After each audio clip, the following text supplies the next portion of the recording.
Bonjour, pasteur, prophète beaucoup. Bonjour, Je me présente, je suis pasteur Jean-Claude de l'église Miel Paris. Voilà, j'ai entendu certaines rumeurs, certaines interrogations auprès des gens, même auprès de certains pasteurs ici à Paris, sur le service de l'huile et du nom de Jésus. Alors, il y en a qui ne comprennent pas, ils disent beaucoup de choses. Il y en a qui disent non, c'est un peu de miracle et tout et tout. Et moi, je suis de la maison, je sais que ça se pratique.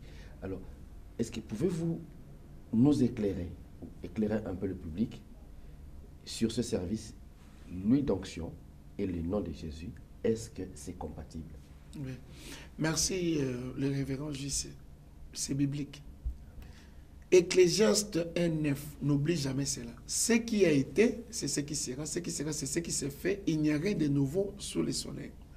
Et n'oublie jamais ce qui est écrit dans Hébreux 13:8. Jésus-Christ est le même hier, aujourd'hui et éternellement. Et à propos de l'huile d'onction, si tu lis dans le livre de Marc, chapitre 6, versets 12 à 13, ça c'est d'abord le Seigneur Jésus dans la Nouvelle Alliance. Il dit, ils partirent. Ils prêchèrent la repentance. Ils joignaient d'huile beaucoup de malades et les guérissaient. Ça, c'est le Seigneur qui envoie les disciples. Dans Marc 6, 12 à 13. Ils partirent. Ils prêchèrent la repentance. Ils joignaient d'huile beaucoup de malades et les guérissaient. Ça, c'est le recommandement du Seigneur. Ne blague pas avec l'huile. L'huile, d'abord, c'est le symbole de l'esprit. Toute blasphème contre le Fils de l'homme sera pardonné, mais contre le Saint-Esprit ne te sera jamais pardonné. Quand tu remarques que quelqu'un s'élève contre l'huile, je te donne un exemple, nous sommes ici en Europe. Lave-toi, et sans pourtant mettre même de la crème dans ton corps, tu remarqueras les conséquences. Tu deviendras ce qu'on dit ici, kubuka. Ton corps deviendra sec, tu ne seras pas un beau garçon. La beauté ne doit même pas se voir. Donc, quand tu te laves, c'est-à-dire tu te sanctifies, tu as droit à te oindre. Comme le révérend Benny Hinn avait dit autrefois, je lis dans l'une de ses prédications, il parlait sur l'impact et l'importance de l'onction. Il a expliqué que, comme les bergers juifs, à chaque fois, il y avait des mouches qui montaient sur les bergers. Il a fallu maintenant laver les bergers et prendre l'huile, mettre dans le corps des brebis. Et sans mettre l'huile, il y avait des mouches qui montaient. Mais quand tu mets l'huile, les mouches ne peuvent pas monter sur la personne. Qu'est-ce que les mouches?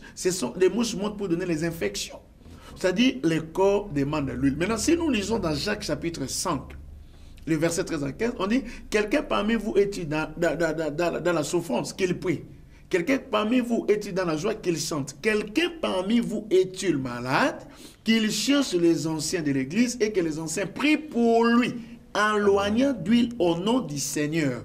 La prière de la foi sauvera les malades et le Seigneur les relèvera. S'il a commis du péché, il lui sera pardonné. Nous voyons l'importance et l'impact d'onction d'huile. Maintenant, qui est un ancien? Un ancien, c'est celui qui a la connaissance de la chose qu'il fait. Il y a des gens qui se disent ancien. Ancien, c'est un évêque. Un ancien, c'est un pasteur. C'est celui qui a la connaissance sur l'huile, qui a la connaissance sur la parole. Si tu n'as pas la connaissance sur la chose, tu ne peux pas aussi pratiquer la chose. Maintenant, si tu as la connaissance sur la chose, tu pratiques. C'est pour ça que la Bible dit, mon peuple périt faute de manque de connaissance. J'ai expérimenté le secret d'huile parce que j'aime l'onction. L'Esprit du Seigneur est sur moi, car l'Éternel m'a oint pour annoncer la bonne nouvelle. Et souvent, quand je me lave, j'ai oint d'huile dans ma tête. J'aime l'onction. Donc, il faut aimer l'onction. Parce que l'huile, c'est le symbole d'onction. C'est le symbole du Saint-Esprit. C'est-à-dire, n'oublie pas. Et on dit que tes vêtements soient plus blancs, que l'huile ne manque jamais sur ta tête. Pourquoi Dieu a dit ça? L'huile a de l'importance. À propos du nom de Jésus, la Bible dit, il y a les salis en aucun autre nom. Dans le ciel et sur la terre et sous la terre. Dieu a donné un seul nom, c'est le nom de Jésus. Que ce soit le monde des ténèbres, que ce soit l'enfer, que ce soit le monde, les démons obéissent au nom de Jésus. Car la Bible dit, tous genoux fléchissent dans le ciel et sur la terre, et toute langue confessera que Jésus-Christ est Seigneur à la gloire de Dieu, le Père.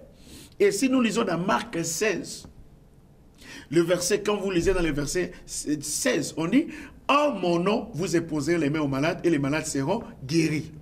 C'est en mon nom, c'est le nom de qui? Le nom de Jésus. Un enfant nous est dit, un fils nous a été donné, la domination reposait sur son épaule. On appellera l'admirable conseiller. C'est-à-dire que ce n'est que le nom de Jésus qui guérit. Je ne peux jamais vous montrer un autre nom. À Paris, j'ai montré le nom de Jésus, c'est pour ça que la foule me suit. Il y a des guérisons. Les aveugles voient, les sourds entendent, le paralytique meurt, ce n'est que le nom de Jésus. Et nous devons avoir des multisystèmes pour la guérison. Si tu manques de méthodes de travail, parce que j'ai un enseignement même que je vais enseigner, que j'ai appris à travers le corps des ministères, la méthodologie pour que les miracles s'opèrent. Il y a l'onction, nous avons la parole parlée, et nous avons le nom de Jésus, et nous avons l'huile d'onction. Ce sont les 4 choses qui peuvent t'aider à guérir quelqu'un ou à opérer dans le surnaturel. Donc, le nom de Jésus et l'huile d'onction ont tellement de l'impact dans le corps de Christ et pour guérir les malades, les cancers et d'autres choses. Ce n'est que le nom de Jésus et l'huile d'onction qui guérit toutes ces choses. C'était la réponse à ça. Merci. C'est biblique. Merci beaucoup. Donc là, vous m'avez éclairé.